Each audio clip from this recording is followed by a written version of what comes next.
Hey everyone, welcome back to part 4 and the final part of Help Me Write a Spooky Story.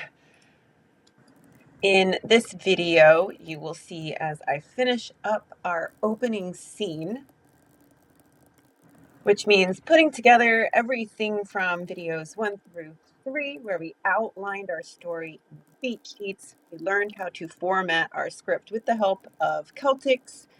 And we wrote out all of the tension building, the eye shines, Sarah is lost in the woods, and we're going to see how all of that comes to an end today. And the really cool part is in this video, I am going to show you a Celtx feature that I actually just found, and it's called a read through. So a lot of times in writing, when you are writing your own story, it is hard to hear the voices not in your own voice, and it's really helpful to hear what you have written in someone else's voice, because at the end of the day, your character doesn't sound like you, at least not usually. So in today's video, we're not only going to finish up our first scene, but I'm actually going to have Celtx read the scene from the beginning to the end for you. It took me a while to pick out the voices that I wanted because there are so many options. So let's go through that together. With read through, you can choose from multitude of voices, different genders, different Sarah languages. becomes noticeably afraid. The reflection's movements don't match hers anymore. So that one was a little bit slow for me, so I increased the rate. Grow louder. Sarah takes a step back, her foot slipping slightly in the mud.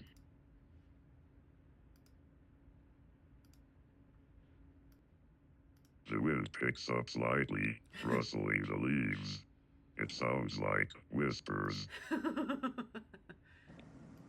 This one was obviously not a good choice, as you can hear me laughing. But the voice sounds like hers.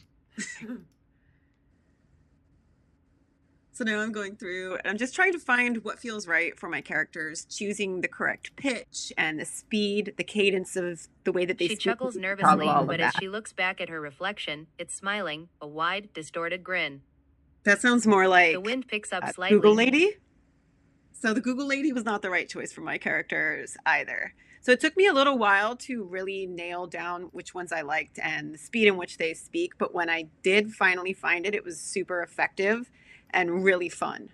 And so now, without further ado, a classic spooky story by Celtx with the help of our social media followers. So thank you everyone who helped me write this and put me on the right path and sent me in the right direction, because I am a beginner.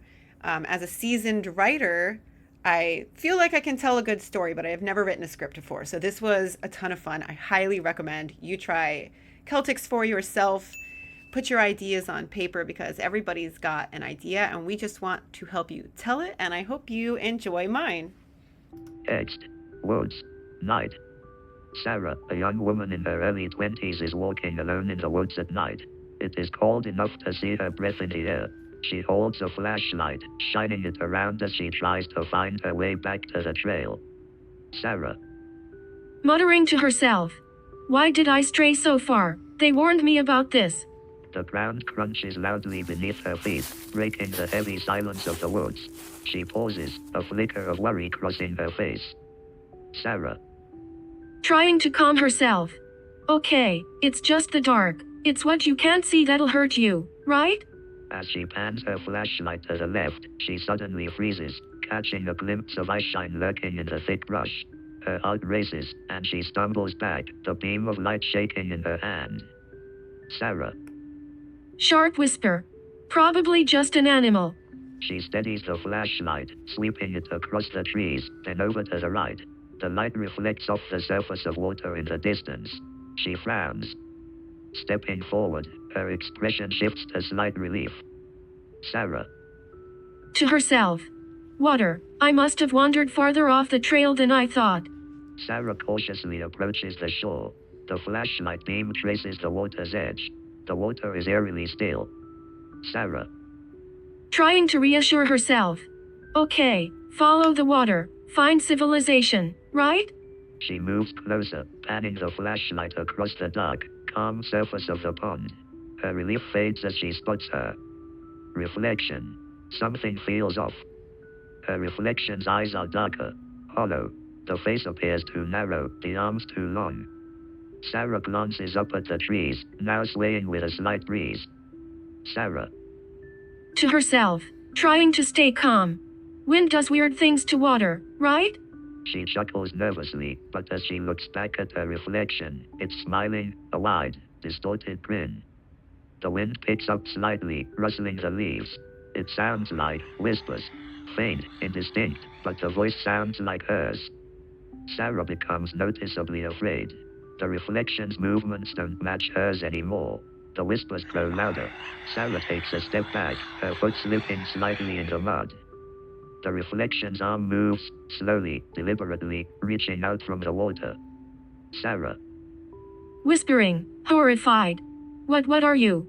Suddenly, the reflection's arm bursts out of the water, cold and slick, wrapping tightly around Sarah's ankle. Sarah. Panicked, yelling. Let go of me, let go of me. The grip tightens. Sarah's body is dragged toward the water's edge. She claws at the mud as the whispers echo around her, distorting her own voice. The reflection's grotesque smile widens.